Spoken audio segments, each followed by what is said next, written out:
풀어보시느라고 고생 많았어요.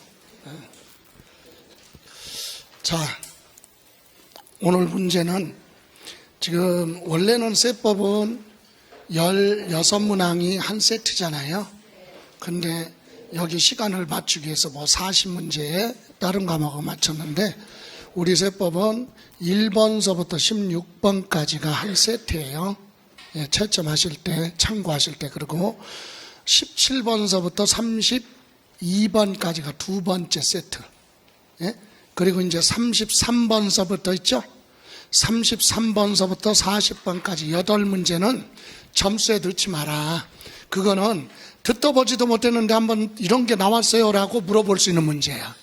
그건 제가 설명하려고 8문제는 뒤에다 둔 거예요. 그러니까 1번서부터 16번까지 해서 몇 개냐 이게 중요하다. 그리고 17번서부터 32번.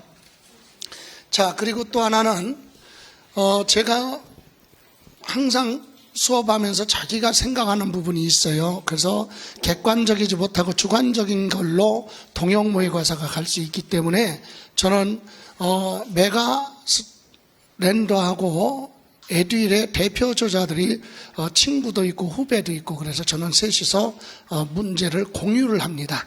그래서 좋은 문제 있으면 같이 여기 접목을 시켰고 그렇게 해서 객관적인 걸로 가기 때문에 다른 과목 선생님들은 그거 거의 없을 거예요. 근데 저는 성격이 좀 개팍해 갖고 친구한테 너 문제 한번 나랑 동요 한번 10회분 해가지고 교환 한번 해보자. 그러면 안 주면 내가 각각 네가 원래 이거지요. 가면 이제 사고가 나는 거니까. 웃자고 얘기하는 거고 한번 하나씩 보고 갈게요. 자, 처음이니까 굉장히 어려울 수 있어요. 자, 첫 번째 문제는 지방세 기본법. 그러면은 뭐야? 지방세에 대한 전체적인 내용을 물어보니까 조세 총론은 두 문제가 나오는데 다 맞추기가 어려워. 열심히 하면 한 문제 정도 건진다 이렇게 생각을 하시고 조세 총론은 시간을 많이 투자해서 읽는 건 아니죠. 자, 그러면 봅니다. 1번 취득세는 납세 의무자가 과세표준과 세액을 지방자치단체에 부하면 신고를 하면 세금 내야 될 의무가 확정이 된다. 맞죠? 취득세는 취득하는 때 세금 내야 될 의무가 생기는 거고 확정은 두 가지예요. 세금이 신고 납부세금은 신고할 때 고지에서 나오는 건 과세권자가 결정할 때 확정이 된다. 맞죠? 다음 재산세는 과세표준과 세액을 시장군수 지방자치단체가 세금을 계산을 해서 고지서 발부하죠. 그래서 과세권자가 계산하는 걸 결정하는 때 이렇게 얘기하잖아요. 그죠? 예, 맞습니다. 이런 부분이 어려운 부분이에요. 3번 상속을 받았어요. 그럼 증여받았으면 상속세도 내고 증여세 내죠. 근데 지금은 상속세 증여세가 아니라 지방세 기본법이니까 상속받았으면 취득세 내야 되는데 그거 물어보는 거야.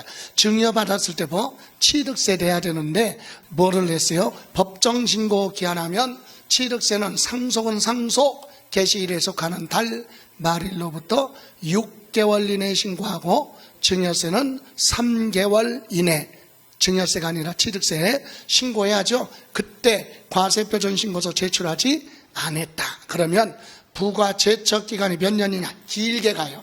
공짜로 받고 신고 안 했으니까 몇 년? 10년. 그죠? 그래서 이게 어려운 부분이다. 10년.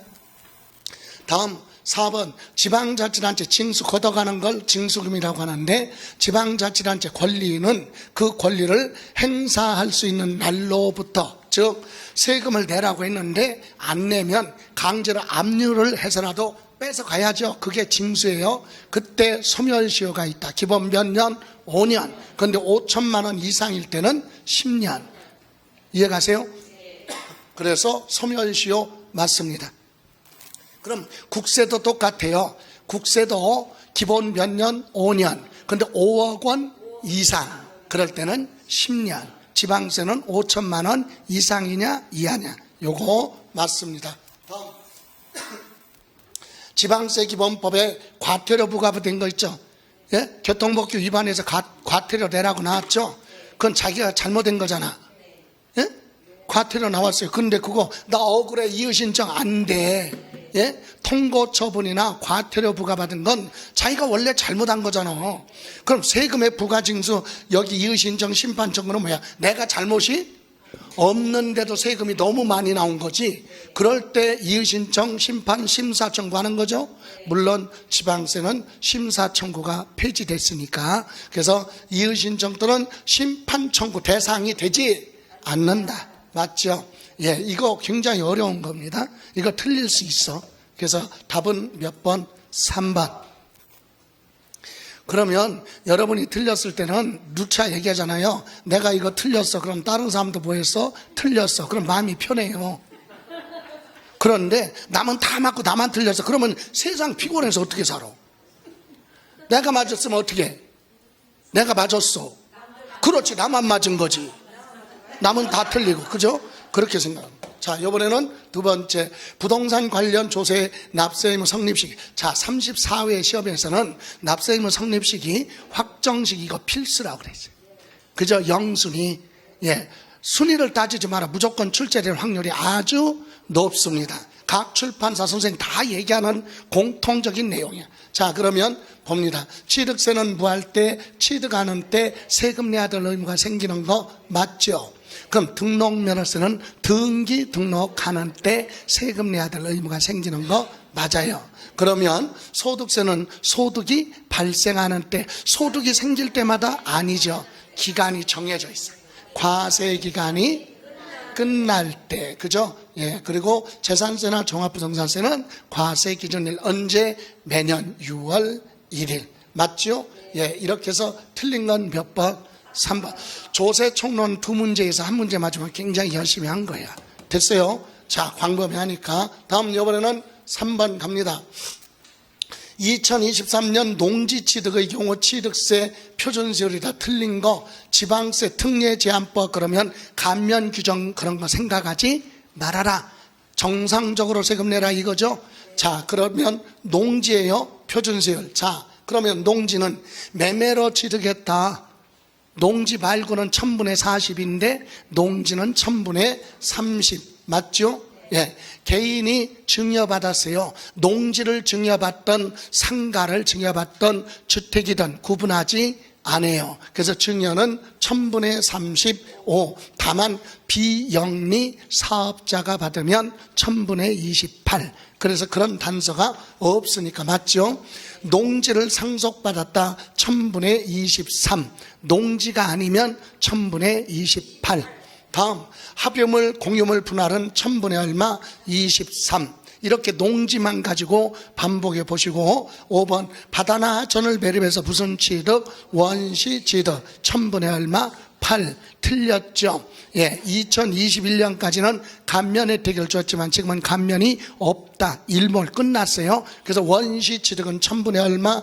28. 그죠? 예, 농지가 됐던 건물을 지었던 원시 취득은 1000분의 얼마? 28. 이렇게 해서 5번이 틀렸습니다. 다음, 이번에는 이제 몇 번?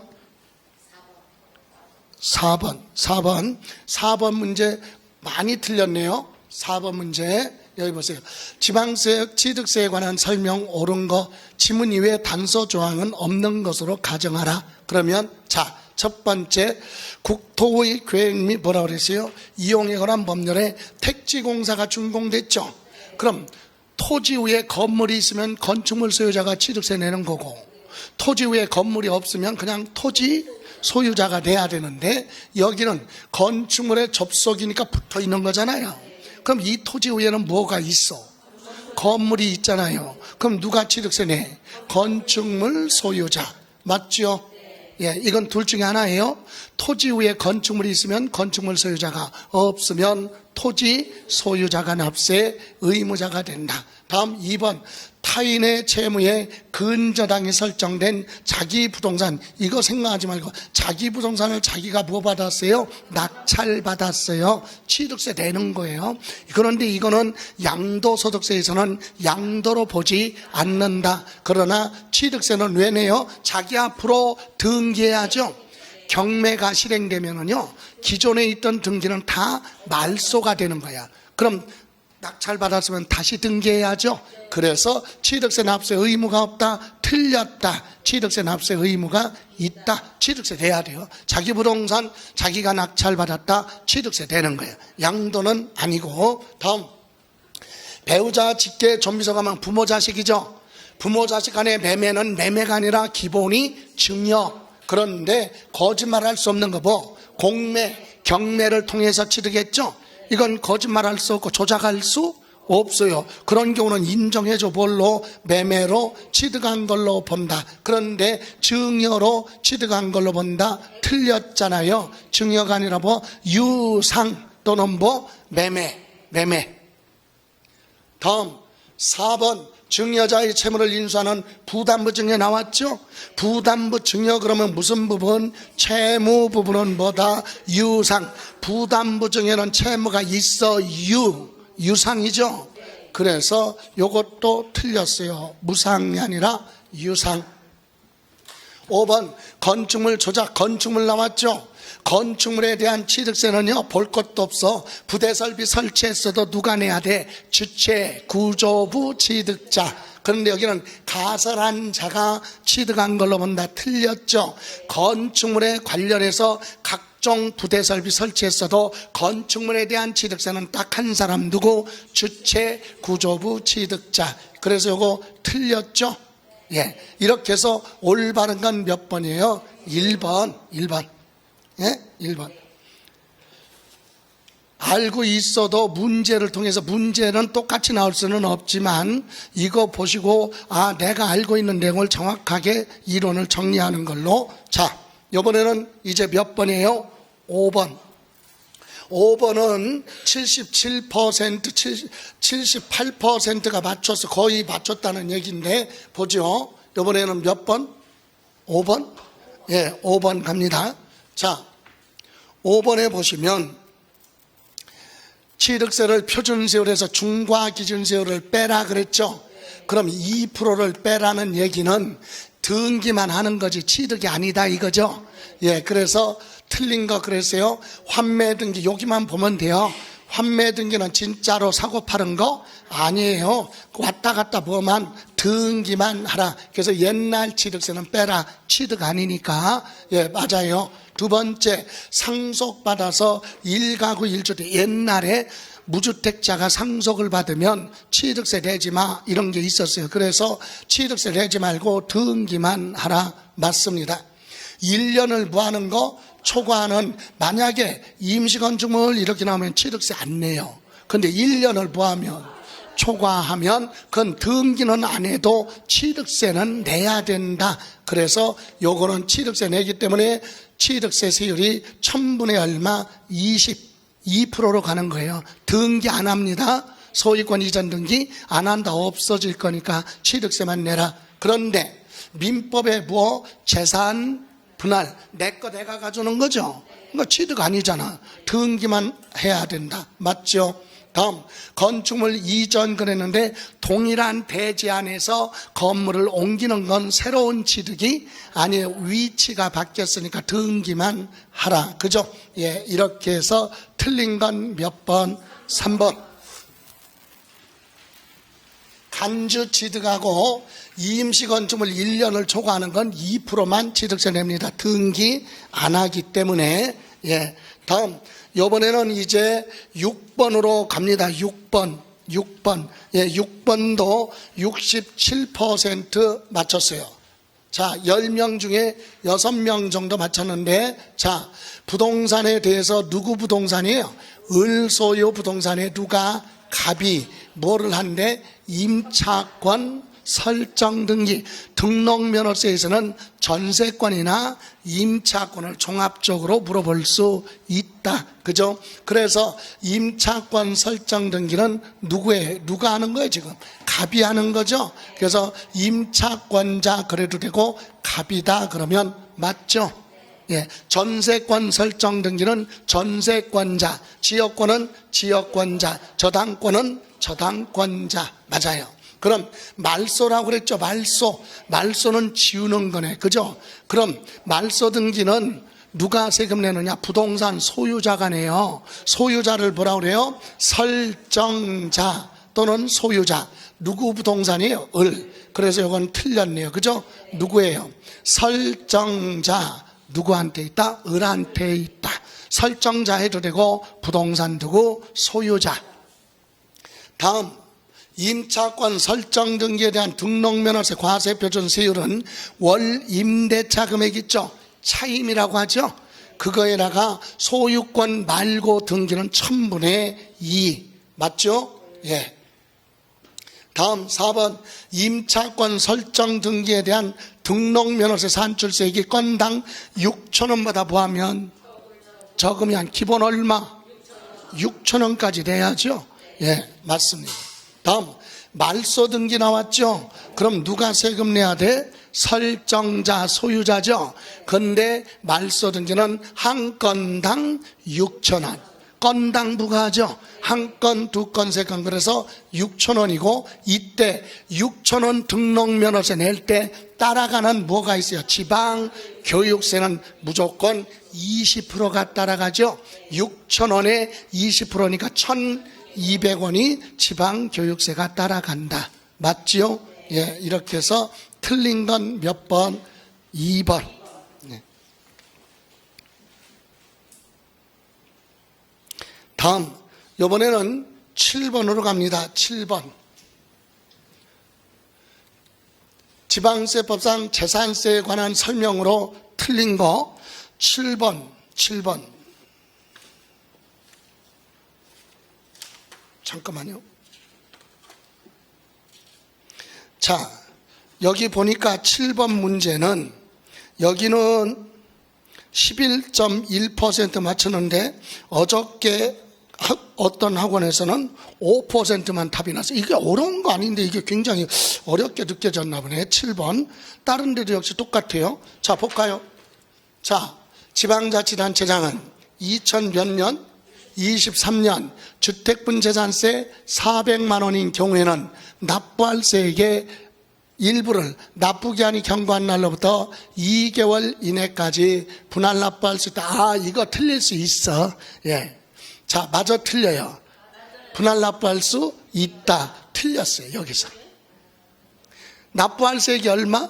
250만 원 초과해야 분할 납부되죠. 지금 재산세가 얼마야? 400만 원. 둘로 나누면 7월 달에 200만 원. 9월 달에. 그럼 납부할 세액이 200만 원밖에 안 되잖아. 250만 원 뭐 할 때? 전체 세금이 아니라 납부할 세금이 각각 얼마? 250만 원. 주택은 두 번으로 나눠내잖아요. 아, 400만 원이면 둘로 나누면 얼마야 각각? 그 200을 뭐라고 그래? 납부할 세액이라고 그래. 납부할 세액이 이게 아니라 이거 한꺼번에 내는 거 아니잖아요. 그럼 200만 원씩 나눠내야 될 거 아니야. 그럼 각각 납부할 세액이 250만 원 초과? 안 왔잖아. 안 했잖아. 그러니까 분할 납부 돼야 안 돼? 안 된다 이 얘기예요. 예? 그래서 주택분, 이게 만약에 주택이 아니라 건축물이나 토지는 맞아. 왜? 한꺼번에 다 내니까. 그런데 주택은 안 그래. 주택은 재산세가 400만 원, 이 얘기는 1년치가 얼마. 그럼 그게 250만 원 초과할 때 분할 납부되는 게 아니라 각각 나눠서 낼 때 납부할 세액이 뭐예요? 납부할 세액이 7월 달에 낼 세금이 얼마? 250만 원 초과. 9월 달에 납부할 세금이, 그럴 때 분할 납부되는 거예요. 이해가세요? 그러니까 이게 정리됐죠? 네. 이런 건 못 들어봤던 내용이야. 네. 됐어요? 만약에 이게 뭐가 없으면 주택분이라고 안 하면 맞아요. 왜? 아, 토지나 건축물을 한꺼번에 다 내니까. 그죠? 예. 그러니까 토지분이라고 그러면 400만 원이나 납부할 세금이나 똑같은 말이야. 근데 주택은 안 그렇죠. 절반씩 나눠내니까. 그럼 이거 맞는 걸로 했으면 다른 거 찍은 게 중요하다 이거지. 여러분 틀린 거 찍었을 거 아니에요. 그럼 2개 틀린 거야 지금? 예, 항상 2개. 자, 그럼 봐요. 토지에 대한 재산세 과세 표준은 과세 기준을 현재 시가 표준액에다가 공정 시장 가액 비율을 곱한 금액으로 한다. 맞죠? 이거 기억하지 않더라도 공정 시장 가액 비율 곱해야 과세 표준이 되는 거 맞아요? 다음, 다가구주택은 전체 3층짜리 다가구주택을 한꺼번에 재산세 계산하면 너무 많이 나오니까 재산세 부담 줄여주기 위해서 다가구주택은 한 가구가 독립하여 사용할 수 있도록 잘라진 부분을 한 구에 뭘로 봐라? 주택으로 본다. 맞죠? 다가구주택에 3가구가 살고 있으면 주택 3개로 잘라서 계산하고 10가구가 살고 있으면 10개로 잘라라. 그래야 세금이 적게 나와요. 누진세니까. 이해가세요? 그래서 다가구주택은 취득세에서도 그랬죠. 취득세에서. 여러분 취득세에서 다가구주택은 고급주택이냐 아니냐 할 때 단독주택이야 공동주택이야? 다가구주택은 공동주택으로 보는 거예요. 왜? 3층짜리 다가구주택 전체 단독주택 하나로 보면 1층, 2층, 3층 다 더하면 100평 넘을 수 있지. 그럼 고급주택에 들어가잖아. 그러니까 뭘로 가? 공동주택으로 본다고 그랬죠. 그럼 245제곱미터 초과할 때 고급주택에 들어가니까 범위에서 벗어날 수 있죠. 그러니까 지방세법의 다가구주택은 한 가구를 하나의 주택으로 보는 거예요. 한 가구를 하나의 주택. 이해가세요? 예. 그럼 양도소득세는? 다가구주택 양도소득세는? 파는 행위에 따라 틀려. 한꺼번에 다 팔면 주택 하나 파는 걸로 보고 잘라서 팔면 각각 주택으로 본다. 양도소득세는 양도하는 행위에 따라 다르고 취득세하고 재산세, 지방세법은 세금 부담을 줄여줘야 되니까 다가구주택은 단독주택이 아니라니까 한 가구를 하나의 뭘로 봐라? 주택으로 봅니다. 이해가세요? 예. 그래서 요거 맞고요. 그럼 4번 재산세 과세 대상 물건이 공부상에 등재된 현황과 달리 사용함으로써 재산세 부담이 낮아지는 경우는 공부상 등재 현황에 따라서 재산세 부과한다. 맞는데 이게 작년에 개정돼서 들어온 부분이에요. 잘 들어보세요.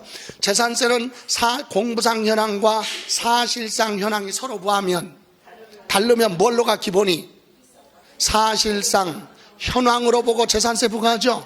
그런데 그 단서 뒤에 만약에 사실상 현황으로 부과했더니 공부상으로 부과하는 것보다 재산세가 뭐하면 낮으면 시장군수는 손해보죠. 그럴 때만 뭘로 간다? 공부상 등재 현황으로 부과한다. 그럼 요 단서가 있을 때만 이렇게 가는 거예요. 그럼 그런 말이 없이 공부상 현황과 사실상 현황이 뭐하면 다르면 뭘로 가? 사실상 현황. 됐어요? 어려운 내용이에요. 다음 5번 토지의 주택에 대한 토지와 건물 소유자가 서로 뭐예요? 달라. 주택의 건물 소유자 따로 땅 소유자 따로 있어도 주택은 합쳐서 계산하죠. 합쳐서 토지와 건물 합쳐서 합산한 과세 표준에다가 세율을 적용한다. 그래서 한꺼번에 재산세를 계산하는 겁니다. 그죠? 예, 이렇게 해서 맞아요. 틀린 건 몇 번? 1번. 그러니까 여러분이 1번 가지고 1번에서 많이 다루지 않았던 지문이 나오니까 이걸 통과시키니까 애꿎은 것 하나 끄집어내 갖고 틀린 걸로 한 거야. 예? 예. 됐죠? 예. 맞출 수 있어. 틀릴 수 있어. 그래도 맞춘 사람은 누구야 도대체? 예? 다른 애 다 틀렸는데. 자, 이번에는 이제 8번으로 갑니다. 8번 문제는 72% 맞췄으니까 거의 맞췄네요. 보죠. 어떤 거? 과세 대상 토지. 이거 어려운데? 여러분, 재산세 과세 대상 토지는 3가지죠.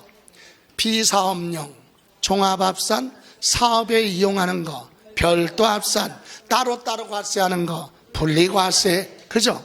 그러면 비사업용 토지가 종합합산이죠? 예, 사업에 이용하는 건 별도 합산. 그럼 1번 개인 법인이 축산용으로 사용하는 도시지역 어디? 안에 무슨 지역? 여러분 농지하고요 목장용지는 개발제한구역이나 녹지지역에만 있어야 돼. 주거지역 그런 데 있으면 투기야. 이해가세요? 그럼 이런 지역에 있으면 입지 조건이 맞죠? 그러면 세금 부담을 줄여주니까 뭐? 분리과세 가야죠? 그런데 틀렸는데 왜 틀렸느냐? 면적에 관계없이 여기서 틀렸잖아요. 기준 면적까지만 일정 면적까지만. 축산업을 하는 것은 목장용지는 기준 면적이 있어요. 농지는 기준 면적 없어요. 그런데 축산업을 하고 있는 목장용지는 일정 면적까지만.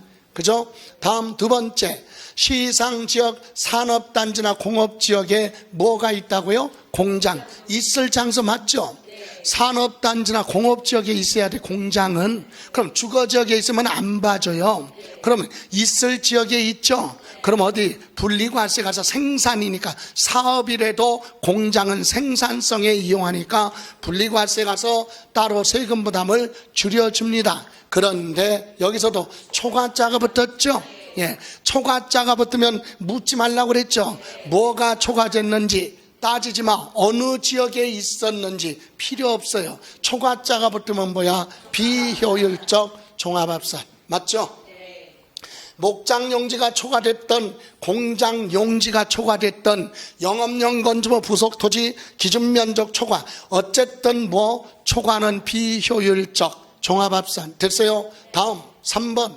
일반 영업용 하면 뭐죠? 상가, 점포, 사무실 이런 건물이죠.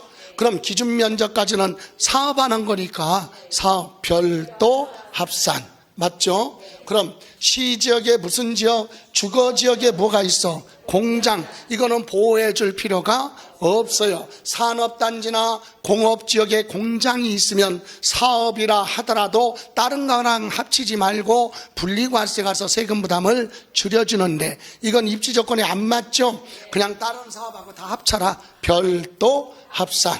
맞죠? 별도 합산. 다음. 건축물 시가 표준액이 토지 시가 표준액의 2% 미달하는 거, 예, 2% 부족한 거, 토지 위에다가 강아지집 같은 거 지어놓은 거 있죠?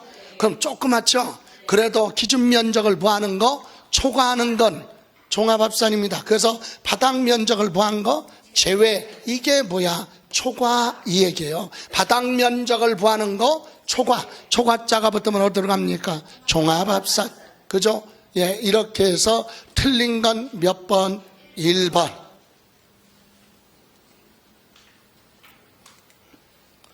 자, 다음 이번에는 9번이죠. 예, 9번 갑니다. 9번. 지방세법상 우리 9번 문제 봤더니 61%가 맞췄는데, 9번 재산세 봅니다. 부과징수는 시험에서 많이 언급되는 부분이에요. 그럼 부과징수에서 물어보는 게 언제까지 납부 기간이냐, 고지서는 언제 발부하느냐, 납부할 세기 뭐 일정 금액 초과하면 물납도 되고 분할 납부도 되고 이런 걸 물어보죠. 자, 그러면 봅니다. 주택의 경우 해당 연도 부과할세액이 20만 원 뭐 이하면 부담이 크지 않으니까 한꺼번에 고지서 발부하죠. 그래서 7월 며칠? 16일부터 7월 31일까지. 맞아요? 예. 그러면 2번 고지서 한 장당 징수할세액이 2,000원 미만은 고지서 발부 안 합니다. 징수하지 않는다. 맞죠? 다음, 지방자치단체장은 재산세 항상 납부할세액이 얼마? 250만 원 무하면, 초과하면 2개월까지 단원낼 수 있죠. 그래서 납부 기한이 지난 날부터 몇 개월? 2개월까지 분할 납부할 수 있다. 맞아요? 예. 종합부동산세는 6개월, 재산세는 2개월. 다음, 재산세 징수하고자 할 때 늦어도 납기 개시 며칠 전, 5일 전까지 고지서 발급하라 그랬죠? 그런데 이때 토지에 대해서는 고지서 몇 장? 한 장으로 고지서 발부한다. 맞죠? 예. 그러면 5번 지방자치단체장은 재산세 납부할 세액이 1,000만 원을 무하면, 초과하면 뭐 할 수 있어요? 국내에 소지하는 부동산에 하나요? 물납이 부동산으로 대신 내는 거죠. 그런데 허가할 수 있다. 여기서 틀렸어요. 예, 재산세는 시장, 군수, 구청장이 과세권자잖아. 우리나라에 있는 거 아니에요. 예, 국내에 소지하는, 여기서 틀렸잖아. 예, 관할구역. 시장, 군수, 구청장은 자기 관할구역. 관할구역에 소지하는 뭐 부동산, 우리나라에 있는 부동산이 아니라 자기 관할구역 안에 부동산, 강서구에서 고지서 날랐으면 강서구 안에 있는 부동산이지 옆 동네 양천구 부동산으로 물납 신청할 수는 없다. 그죠? 예, 이렇게 해서 틀린 건 몇 번? 5번.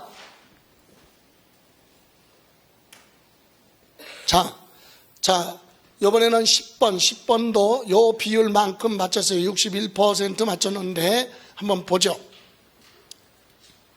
소득세법상 양도득세 과세 대상 틀린 거. 여러분, 과세 대상하면 정해져 있잖아. 등기된 부동산 임차권, 등기 안 된 건 과세 대상 아니다.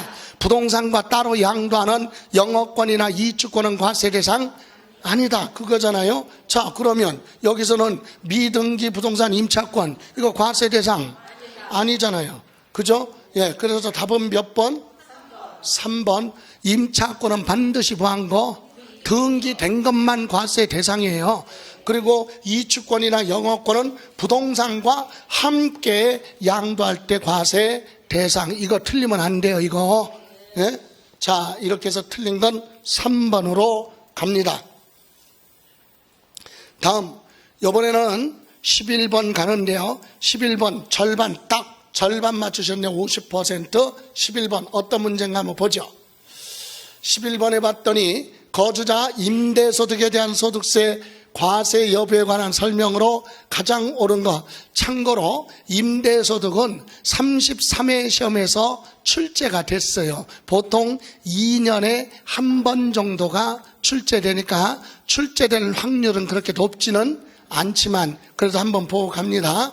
자, 1번 몇 주택, 3주택 이상을 소유하는 자가 받은 보증금 합계가 얼마?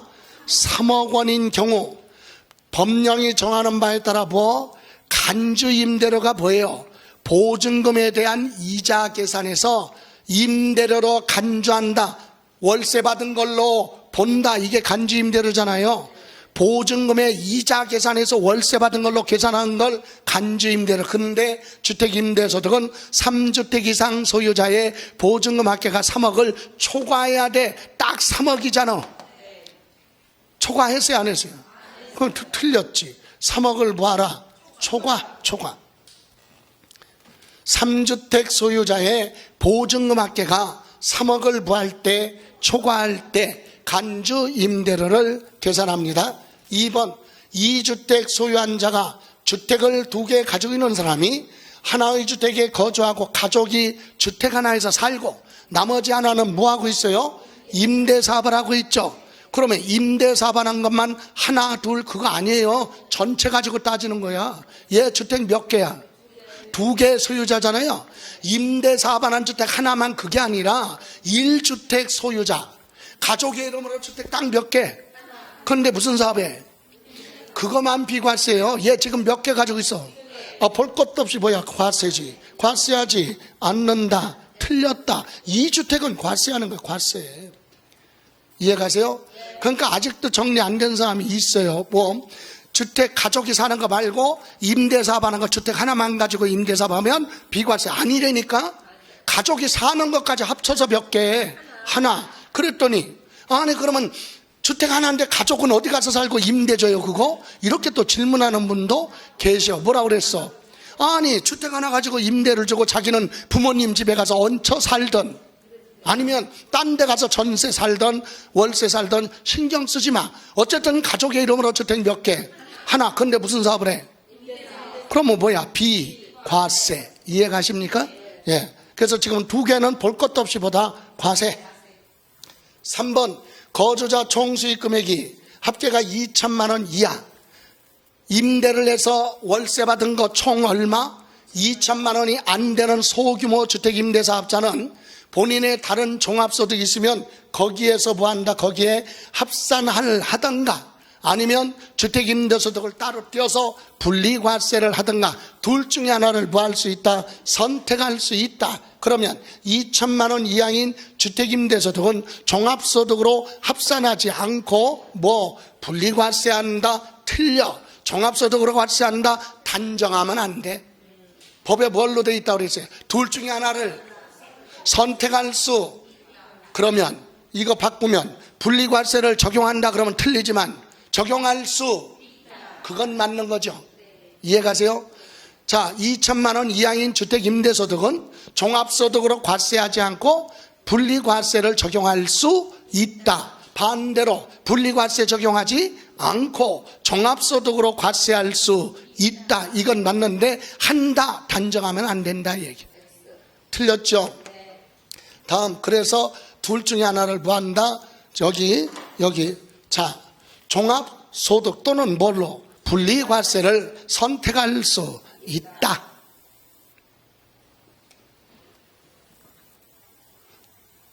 여러분이 자, 그럼 이번에는 4번 과세기간 종료연제 기준시가 얼마? 12억을 초과하는 걸 고가주택이라고 그러죠. 이런 고가주택은 하나만 가지고 임대사업을 해도 세금 내야 돼. 비과세가 아니라고 과세. 근데 여기는 과세하지 않는다.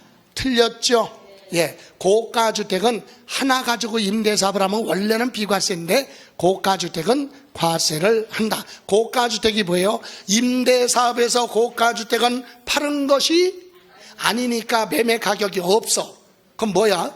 기준시가 12억을 초과하는 게 고가주택이고, 양도소득세에서는 팔았죠.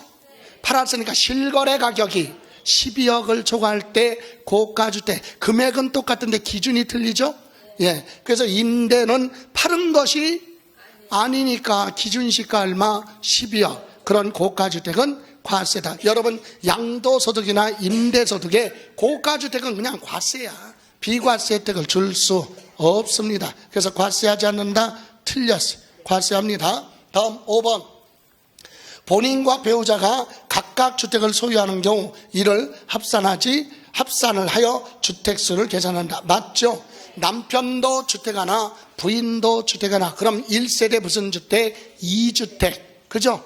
예, 합쳐서 과세한다. 여기서는 합쳐서 과세한다 그러면 안 돼요. 왜? 남편 건 남편 앞으로, 부인 건 부인 앞으로 과세하죠. 여기는 합산해서 무엇을 계산한다고? 주택 숫자 계산한다 이 얘기야. 그럼 아까 주택 하나라고 그랬죠? 주택 하나 가지고 임대사업하면 비과세죠? 근데 남편도 주택, 부인도 주택 있죠? 그럼 남편 주택은 가족이 살아. 그럼 부인 주택은 뭐예요? 임대사업하죠? 부인의 입장에서는 주택 하나지. 그렇지만 남편 주택이 있으니까 1세대 1주택이 아니다. 둘 다 비과세 받을 수 없다 얘기입니다. 이해가세요? 그래서 올바른 건 몇 번? 5번.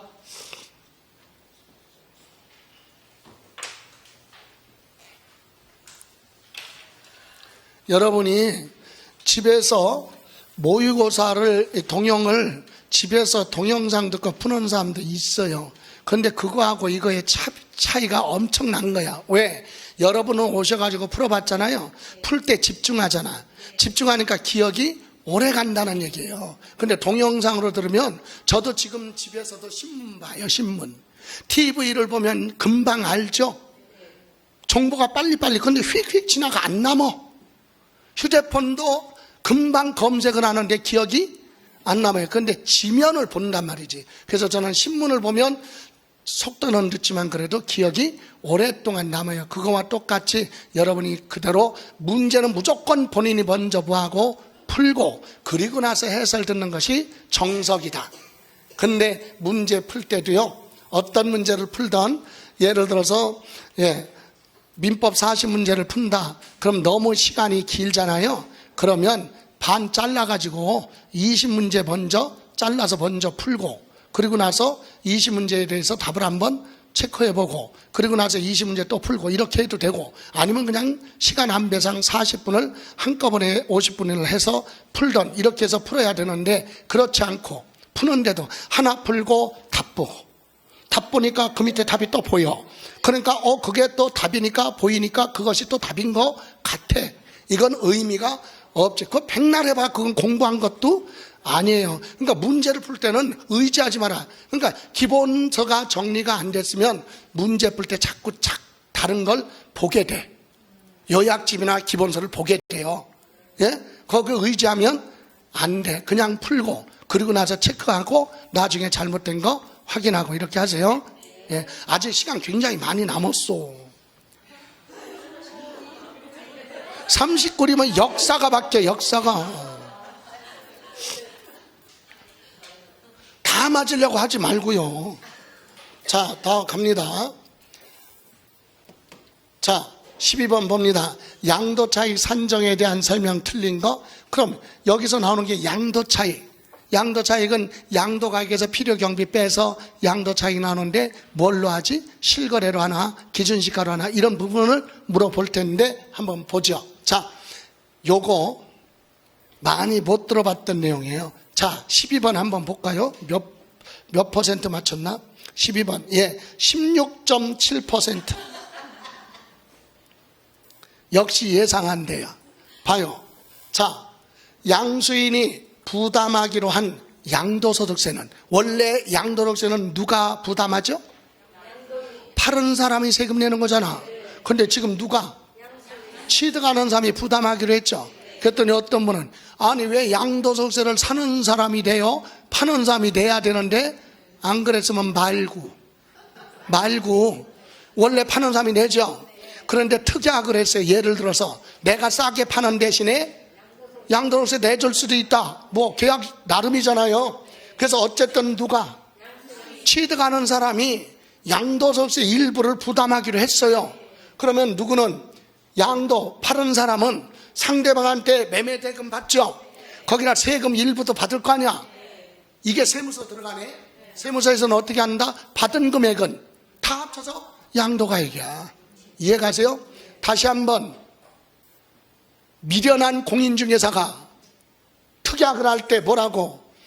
매수자가 양도소득세를 부담하기로 했으면 계약서에 적지 말고 현금으로 주고받으면 되죠.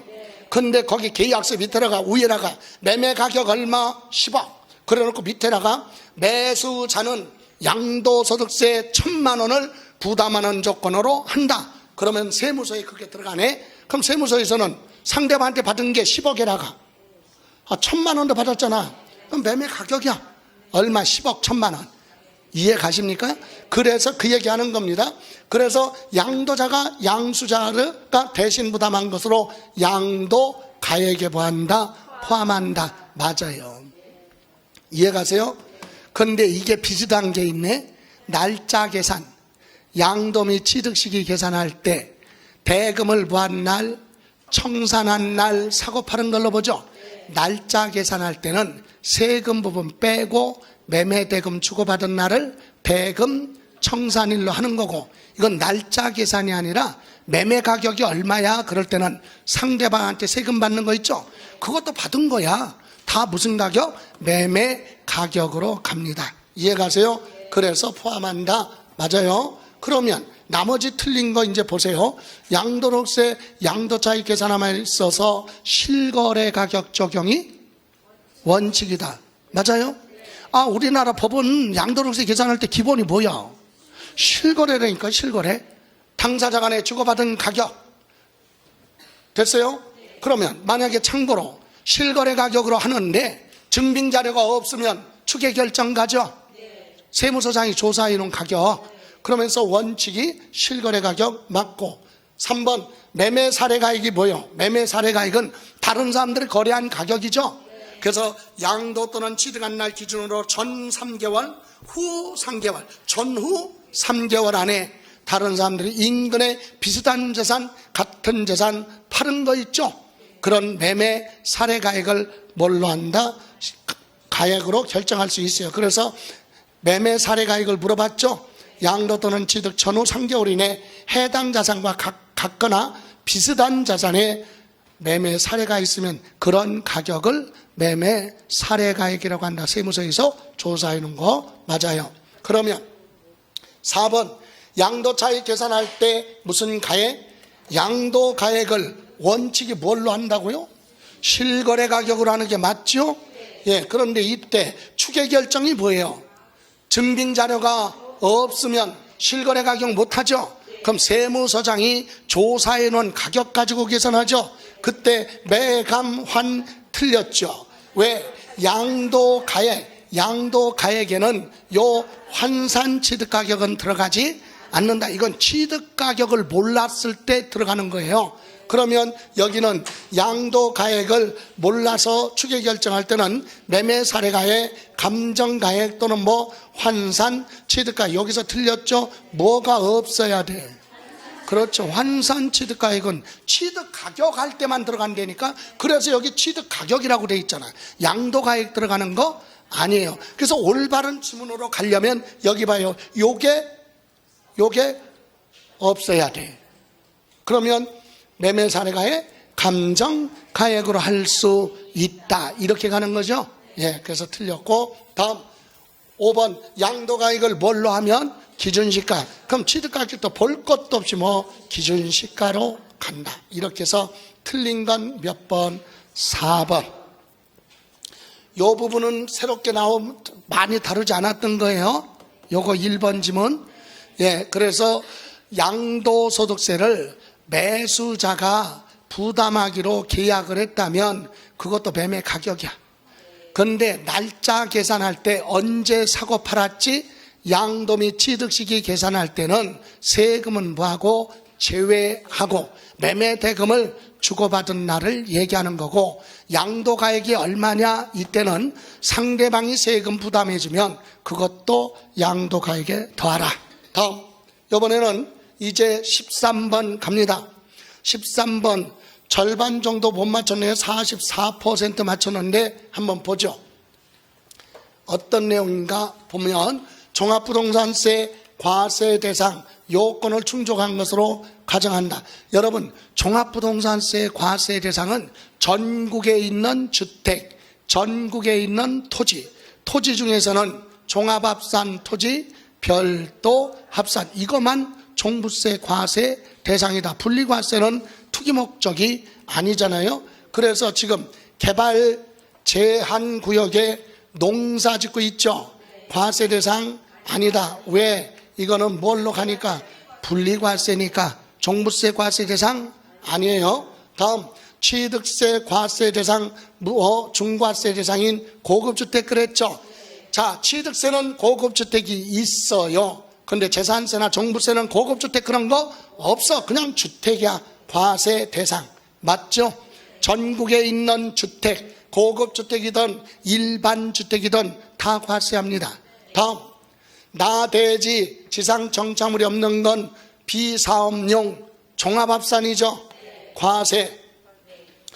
리을 재산세 중과세 대상 고급원학장 건축물 부속 토지는 사치성이죠. 사치성은 재산세 분리과세에서 세금 많이 부과하니까 종부세 과세 대상이 아니다. 분리과세 대상은 종부세 과세 대상 아니고, 종합부동산세 과세하는 토지는 비사업용 토지 종합합산하고 사업에 이용하는 거 별도 합산, 요 두 가지. 그리고 주택이에요. 그러면 영업용 건축물 하면 상 가죠. 근데 용도지역별 면적이네 토지 그랬잖아요. 예, 이거 뭐예요? 사업하는 거죠. 별도 합산, 별도 합산. 그런데 여기 영업용, 공장용 뭐라고 그랬어요? 건축물, 건물이죠. 토지가 아니라 건축물, 건물은 종부세랑 관계가 없잖아요. 상가 건물이든 고급 월악장 건물이든 간에 건물은 과세 대상이 아니다. 이렇게 해서 과세 대상은 니은, 디귿, 리을, 미음이죠, 미음. 예, 이렇게 해서 3개. 답은 몇 번? 2번. 됐어요? 자, 하나만 더 하고 싶까요? 예, 14번 갑니다. 14번 장기보유 특별공제 기본공제에 대한 설명한 것이다. 그 설명이 잘못된 거. 자, 장기보유는 기본 몇 년? 3년 이상 가지고 있다 양도하는 우리나라 것만 공제해 주는 거죠. 해외 자산은 안 해줘요. 다만 양도소득 기본공제는 보유기간에 관계없이 우리나라 거, 외국 거 다 공제해 준다. 맞죠? 장기 보유 특별공제는 우리나라 것만, 기본공제는 외국 것도 공제받을 수 있다. 그리고 장기 보유는 3년 보유해야 되지만 기본공제는 보유기간 따지지 않습니다. 다음 2번 장기 보유 특별공제 적용할 때 배우자로부터 증여받은 부동산을 몇 년, 10년 안에 양도하는 경우. 자, 여기 보세요. 자, 배우자로부터 증여받고 10년 안에 팔면 보유기간 이렇게 계산한다고 그랬지. 기억나요? 뭐야, 비 오는 날 와이프 누구 취득? 증여자의 취득한 날부터 날짜 계산하잖아요. 그러니까 여기 자, 증여한 누구? 배우자가 해당 자산을 구한 날, 취득한 날부터 소급하여 보유기간을 계산한다. 맞지요? 다음, 장기보유 특별공제는 3년 이상 보유하고 양도하는 토지와 건물 및 조합원 입주권 이때 조합원으로부터 취득한 건 안 돼요. 전매니까. 예, 투기니까 그건 안 해주고 요 세 가지에 대해서 공제한다. 맞죠? 자, 4번 1세대 1주택 비과세 요건을 충족한 무슨 주택? 고가주택은 장기 보유 특별공제를 최소 20%서부터 최고 80%까지 장기 보유 특별공제를 해주는데 기본 몇 년? 2년 거주해야 돼. 2년 거주 안 했으면 그냥 6에서 몇 프로, 30%, 1년에 몇 프로짜리, 2%짜리 공제해 줍니다. 2%. 그러면 2년 거주 못했다 그랬죠? 그럼 몇 년 가지고 있다 팔았어요 지금? 5년. 그럼 여기에 1년에 몇 프로짜리? 2%. 5년 가지고 있다 팔았으니까 공제는 해주는데 조금만 해주죠? 예, 10%. 40% 적용한다. 틀렸잖아요. 40%가 아니라 10%만 공제죠. 1년에 몇 프로? 2%. 왜? 2년 거주 못했으니까. 만약에 여기서 지금 2년 거주 안 했다고 그랬죠? 여기 보세요. 2년 거주를 안 했기 때문에 5년 곱하기 1년에 몇 퍼센트? 2% 이렇게 해서 10% 공제해 주죠. 만약에 몇 년 거주했으면 2년 거주를 했으면 자 2년 거주했으면 2년 곱하기 1년에 몇 프로? 4% 8%죠. 그리고 몇 년 보유? 5년이니까 1년에 4% 그죠? 5, 4, 20 그래서 합쳐서 28% 공제받을 수 있죠. 근데 2년 보유 못했기 때문에 원래대로 간다. 다음 양도소득 기본공제는 거주자 또는 비거주자에 대해서 보유기간에 관계없이 소득금액에서 연 얼마? 250만 원 1년 동안에 공제해 주는 거죠. 거주자를 뭐라 그래요? 대한민국 국민. 비거주자는 외국인이든 대한민국 국민이든 우리나라 부동산 팔고 하면 기본공제 받죠? 예, 이렇게 해서 5번은 맞습니다. 틀린 건 몇 번? 4번에서 틀렸습니다. 됐어요? 자, 잠시만 쉬었다 갈게요.